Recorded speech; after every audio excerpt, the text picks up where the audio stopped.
Anybody ever need to change the fuel pump on this on their APU, Tripack APU? I got the Tripack Evolution that came with the 2019 Freightliner. I hope this video will help you guys. I ordered a fuel pump for $25 off eBay, but this one didn't work. I think it's just a faulty pump, so I'm gonna return it. So I ordered another one.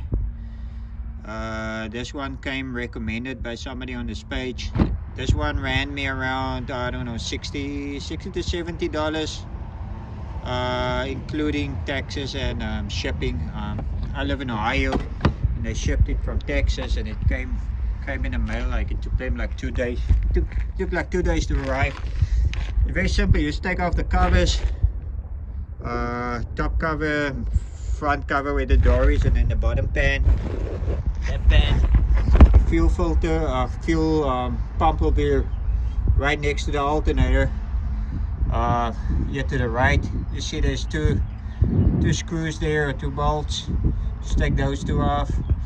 Then up here, you can see there right next to the on and off switch, there's a little plug over there. Just unplug that.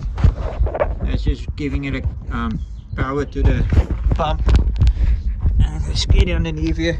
It's a little bit, if you're a bigger guy, you struggle getting underneath here because these trucks are like very low. I ain't the biggest guy, and I some struggle to get underneath here.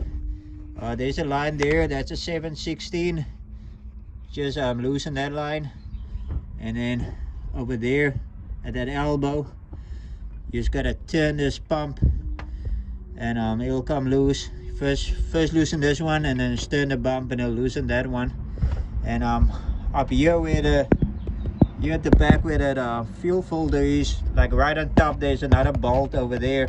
It might be easier if you just loosen that bolt. I don't know if it's necessary, but I loosened mine. Yeah, and just put the new fuel pump in, and just make sure there's a little arrow on it. Arrow shows the flow of the diesel, so the arrow's got to point towards your engine, which is to the right. The left lines go back to the diesel pump, to the diesel tanks. Just make sure it's flowing in the right direction, and just screw it back on. Put the bolts in, and yeah, mine started right up. Very easy. I mean, it's costing you a hell of a lot less than taking it into ThermoKing and have them overcharge you. I hope this helps somebody.